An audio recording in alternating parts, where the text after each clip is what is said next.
Today I'm very excited because I get to show you The Division 2.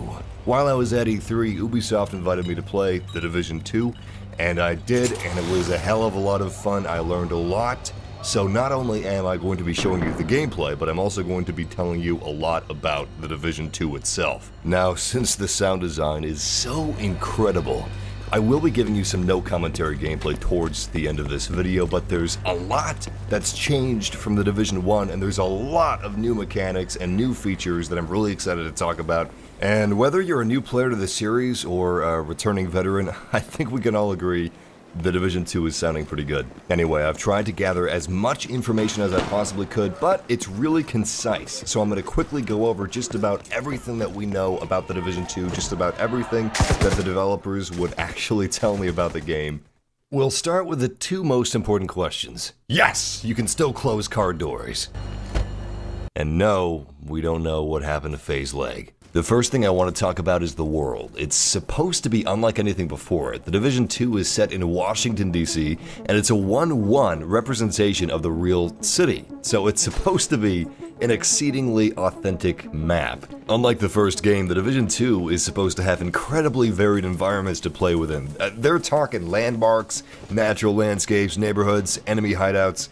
Obviously, this is a huge change from New York of The Division 1. You don't have these enormous skyscrapers boxing you into streets like giant corridors. Instead, you do have city elements in The Division 2 in Washington, but you also have neighborhoods. And that's what I'm possibly most excited about with the map, is just having the gameplay of The Division, but in a far more diverse and engaging environment. We don't have any information on the Dark Zone, however. I really want to see what it looks like. We do have pictures of the wall. In fact, I think this over here that you see in my gameplay, I think that is part of the wall of the Dark Zone. But the question is that the inside or the outside of the wall? Maybe the entire map of DC is inside of the Dark Zone. It's all Dark Zone. Probably not. Grass deformation is a thing. There seems to be a nice physicality to the environments and the junk and trash and cover that's laying around. Like this fairly lightweight thin metal on the plane that actually bounces when an agent jumps on top of it. Which is a small detail, but it's really important because it lends authenticity to the game world itself instead of just feeling like static polygons. Perhaps most importantly, the open world is supposed to be dynamic. A dynamic open world is an interesting open world. Civilians can actually take over control points on their own, and they can lose them as well because they actually have to maintain those control points. So you should be seeing a lot of dynamic things happening throughout the open world, such as civilians actually fighting back and trying to retake DC. Before I go over the super juicy endgame details that we have, such as the fact that 8-player raids are in the game, I want to talk about general gameplay. Generally, the gameplay felt great. The shooting was really tight. I didn't want to stop playing. Honestly, I wish that I had more time, hands-on time with the game, because I was having a lot of fun, but it just went by in a flash. But yeah, the shooting was great in The Division 1, and it's great in The Division 2, albeit improved. And I'm glad that they didn't deviate too much on some of the core things that The Division 1 did really well, such as movement. It's familiar, it's smoother, the animations are better, but it is familiar, so it was like slipping on your favorite jacket. Just fit right. Now, I played as the Survivalist, which is one of the new specializations, but more on that later. So I had the Explosive Crossbow, which is just as cool as it sounds. You could stick people with the bolts and turn them into walking bombs. You could stick the bolts in front of them, anticipate where they're going to go. As for some of the new skills, like the Assault Drone, which is an unmanned drone that's basically like a mobile floating guns platform that can attack enemies, of course. You've got the chem launcher that you can use to shoot different chemicals that disperse upon impact. The different effects could be explosive vapor, corrosive acid, or nanobots that repair. The Wasp Hive, the offensive version of the Hive tool, launches small drones to devastate targets within a certain area, and the drones specifically target the weak points of enemies.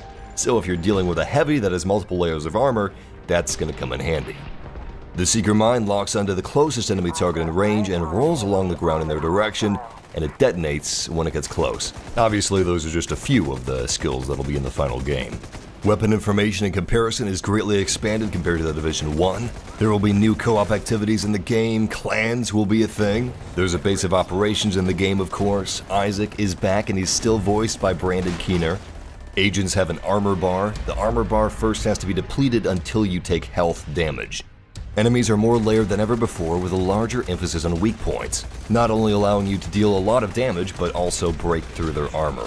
To make shooting and combat more intuitive and dynamic, they've lowered the time to kill for players, but also for NPCs. This is part of their initiative to make enemies not feel like bullet sponges, and it works well because it just, I don't know, it felt right, and it definitely felt like a marked improvement over enemies in the Division 1, from the time that I played anyway.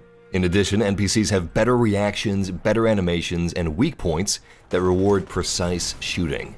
Layers of armor and weak points for enemies that are supposed to be much beefier and harder to take down it's a great solution for the bullet sponge problem because it encourages strategy and it encourages team play and planning, and it's way more satisfying.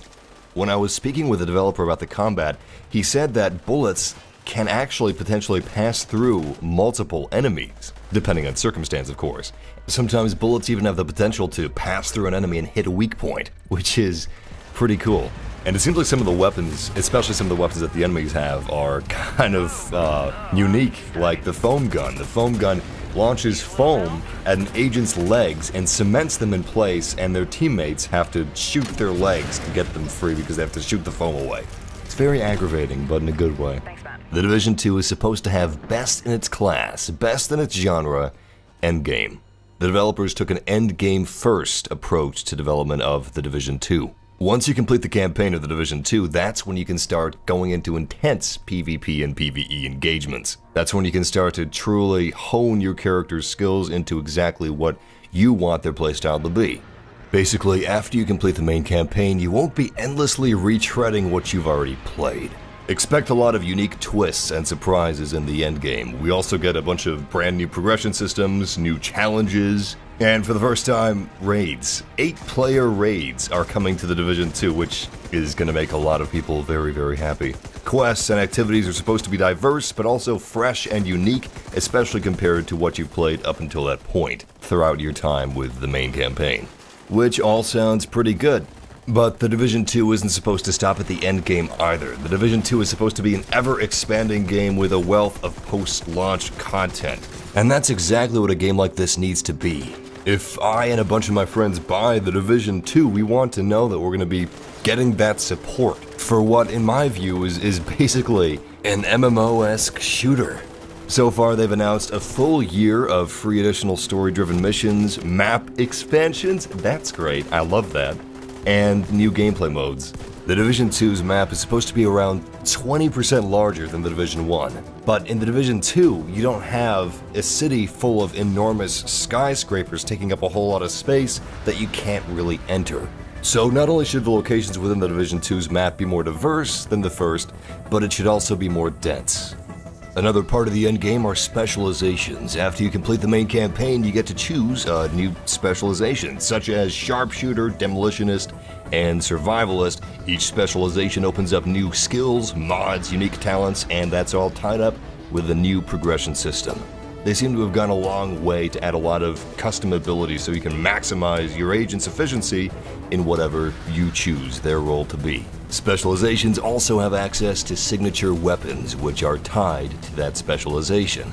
Signature weapons allow you to expand your combat capabilities and options. It looks as if these replace signature skills from the Division 1, which for me is a welcome change. I think that signature weapons are going to be a lot better than signature skills in balancing and also providing a more engaging shooter experience from both a PvP and PvE viewpoint. And of course, this has a lot of options. If the developers wanted to, they could add new signature weapons in the future, which they probably will.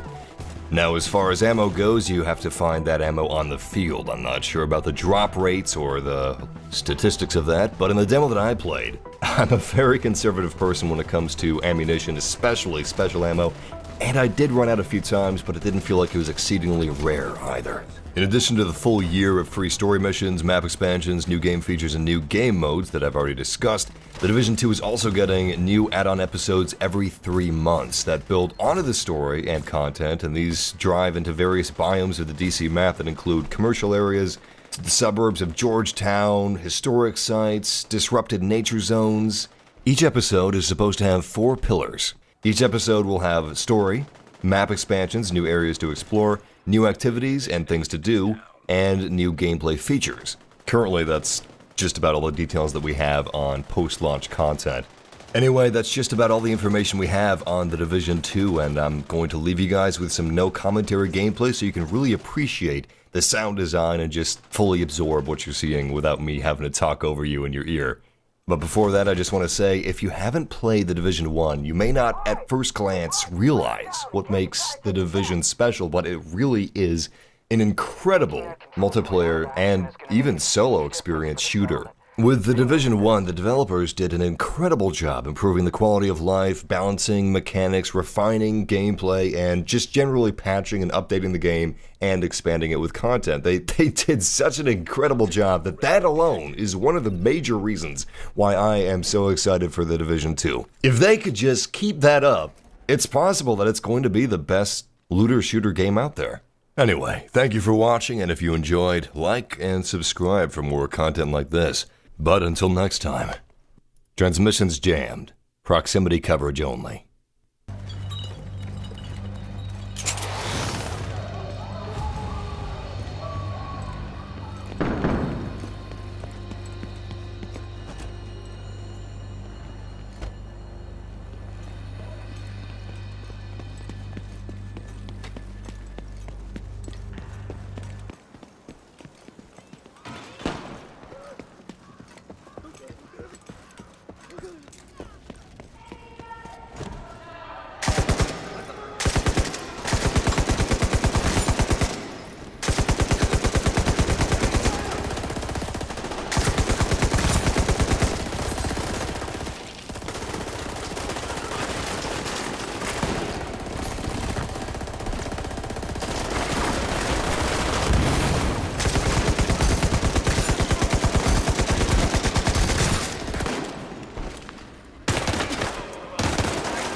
You've got more hostiles closing on your position.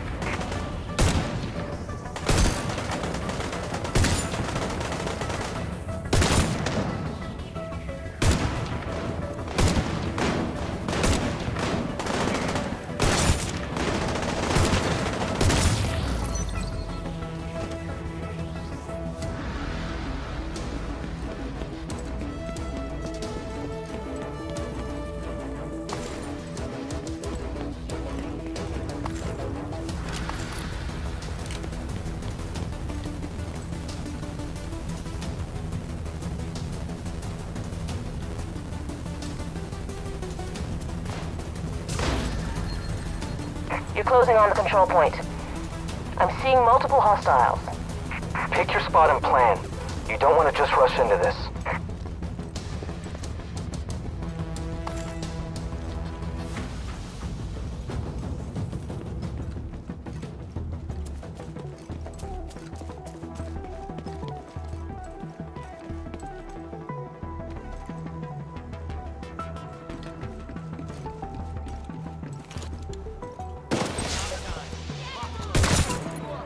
Right, there's the signal. Let's move out!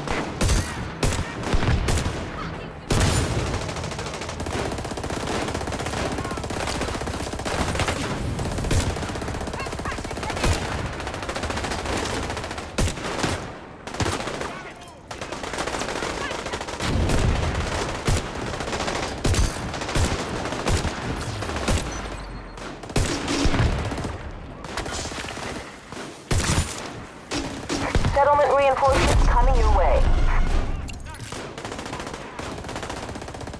I've got eyes on a heavily armored hostile.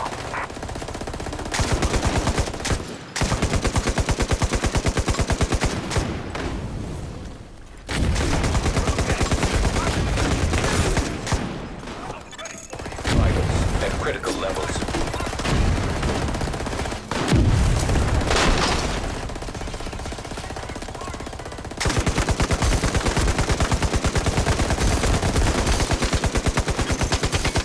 Division 8 is down.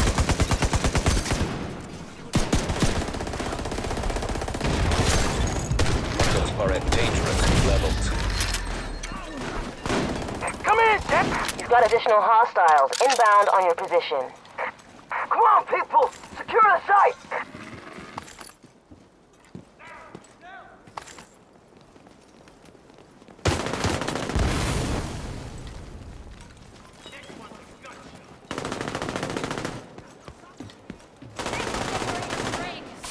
Right there. He's moving in from cover.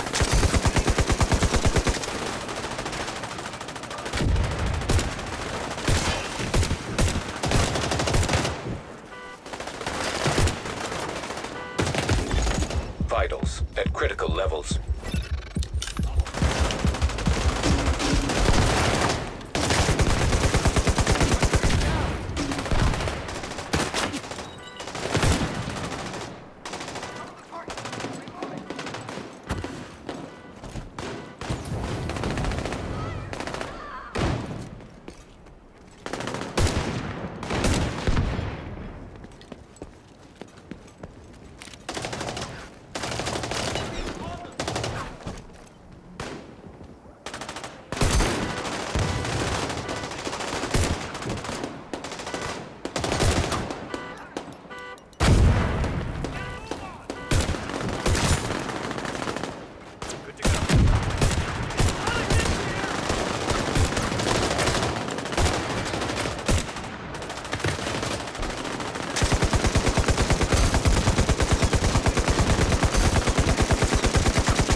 Dangerous levels.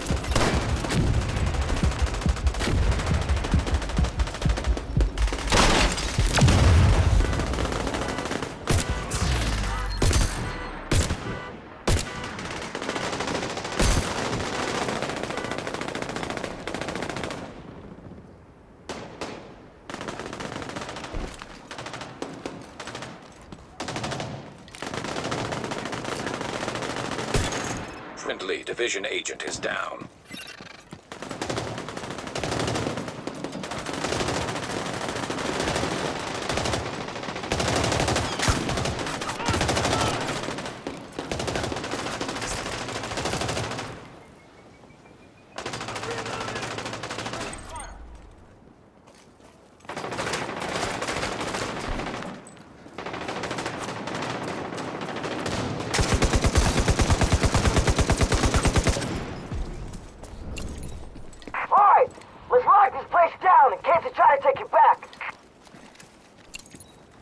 Taking that control point out of action is going to make a huge difference for the settlement. They needed this.